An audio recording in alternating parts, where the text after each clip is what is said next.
Halo, selamat datang di channel Ruang Taktik. Di video kali ini, kita akan analisis salah satu pertandingan Euro terbaik kali ini, Turki versus Georgia. Dari segi popularitas, mungkin kedua negara ini bukanlah tim unggulan dan kurang begitu populer dibanding tim besar seperti Jerman, Spanyol, Italia, Inggris, ataupun Belanda. Namun banyak yang setuju jika laga ini adalah salah satu laga terbaik di Euro sejauh ini. Bukan soal skornya, bukan soal nama besar, dan mungkin juga bukan karena gol reguler. Namun, kualitas pertandingan lewat intensitas yang terjaga, taktik kedua tim, serta keinginan untuk selalu menyerang membuat laga ini menarik untuk dinikmati. Nah, penasaran dengan jalannya laga dari segi taktikal? Let's go, kita bahas sama-sama.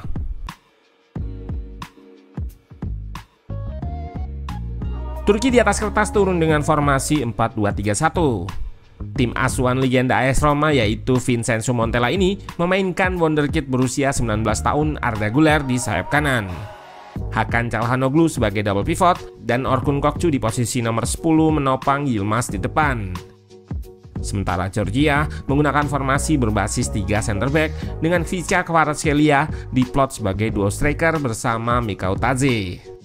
Pemain yang patut diperhatikan lagi adalah gelandangnya, yaitu Kocherashvili yang menyumbangkan 1 assist. Seperti banyak tim yang menggunakan formasi 3 back, Georgia menerapkan medium block ketika tanpa bola untuk mencegah Turki masuk ke area pertahanannya. Block pressnya terdiri dari 3 gelandang serta 2 pemain depan. Block press ini akan mengikuti ke arah mana bola dan ada trigger press ketika bola diarahkan ke fullback kiri Turki.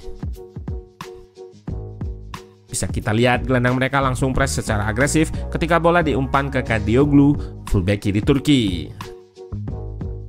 Yang membuat laga ini menarik, Turki merespon positif press agresif ini dengan memainkan bola dari kaki ke kaki. Saat blok press Georgia bertahan kompak di satu sisi, Turki akan mensirkulasikan bola dengan cepat untuk menggeser blok press Georgia.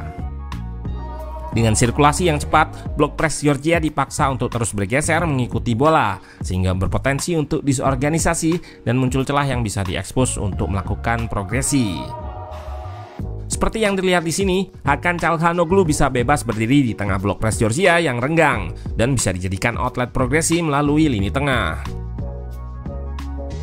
Selain sirkulasi cepat, Turki juga bergerak sangat cair. Sering terjadi rotasi posisi yang dilakukan pemain-pemain asuhan Montella ini. Di sini terlihat Hakan Çalhanoğlu yang turun ke samping 2 center back Turki, mendorong bek kanannya naik mengisi koridor sayap bersama Arda Güler. Hal yang sama juga dilakukan oleh Orkun Kokcu. Di atas kertas, posisinya adalah gelandang serang, tapi di sini ia turun jauh hingga ke area fullback kiri. Ketika menyerang, sebenarnya nggak mudah bagi Turki untuk menembus blok pertahanan Georgia yang bertahan dengan 5 back di belakang dan 3 gelandang di depannya. Area di samping 3 gelandangnya sering menjadi sasaran untuk diekspos oleh Turki. Di sini, Kokcu melebar untuk buka ruang dan jemput bola di samping 3 gelandang tersebut. Serangan-serangan dari luar kotak penalti juga sering dilancarkan. Turki banyak mengirimkan early cross ke kotak penalti. Tembakan dari luar kotak juga beberapa kali mereka lepaskan. Bahkan satu tembakan dari Kan Ayhan membentur tiang. Turki sering menerapkan overload di semua sisi.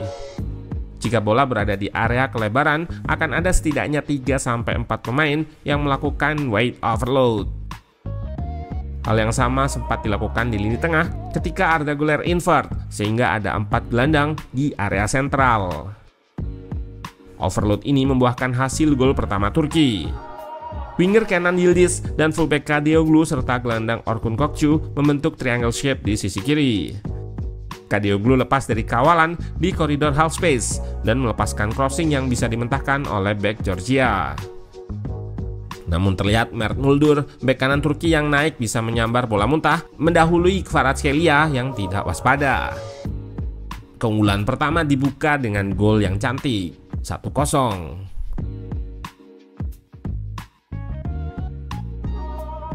Tambahan poin pada laga ini, meski bermain dengan 3 back serta identik dengan formasi bertahan, Georgia nyatanya nggak mudah membuang bola direct ke depan. mereka justru menerapkan build up pendek juga untuk eliminasi press Turki. Hanya saja, Turki bisa merespon build up Georgia ini dengan high press kolektif berbasis man-to-man yang dieksekusi cukup baik. Kebobolan cepat pun membuat Georgia tampil lebih terbuka. Turki bertahan dengan shape 4-1-4-1 dan Georgia bisa menemukan celahnya, yaitu ruang antar lini yang hanya di-cover oleh satu pemain.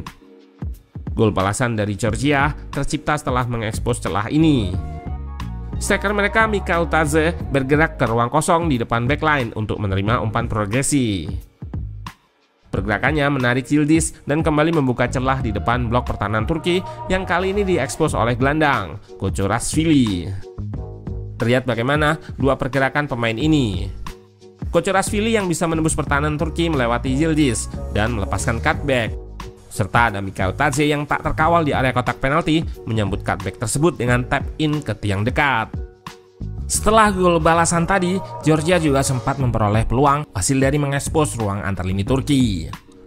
Di babak kedua, anak asuh Montella ini merubah struktur bertahannya dari 4-1-4-1 yang memunculkan celah di ruang antar lini jadi 4-2-3-1 dan 4-4-2. Di laga ini, satu hal yang terlihat sering dilakukan oleh Turki adalah struktur di saat menyerang yang terlihat mengurung pertahanan Georgia.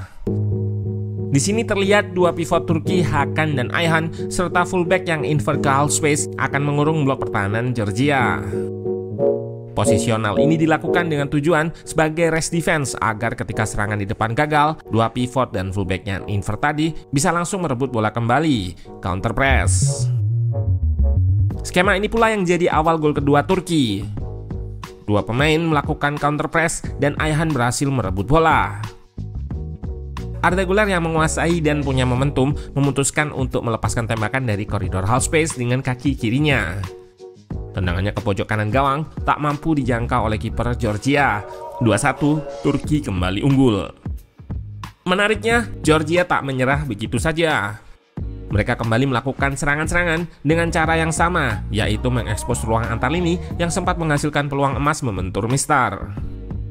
Turki pun melakukan perubahan untuk mengamankan keunggulannya. Perang taktik terus terjadi. Merih Demiral yang berposisi center back dimasukkan menggantikan Ayhan yang berposisi DM atau gelandang bertahan, sehingga dengan hal ini Turki bermain dengan 3 center back di belakang. Alih-alih menyamakan kedudukan, Georgia malah bobol lagi di menit akhir. Mereka berniat melakukan all-out attack dengan kipernya yang maju di situasi corner. Crossing Kvaratskhelia ditinju oleh kiper Turki. Terlihat dua pemain langsung balik badan dan berhasil merebut bola.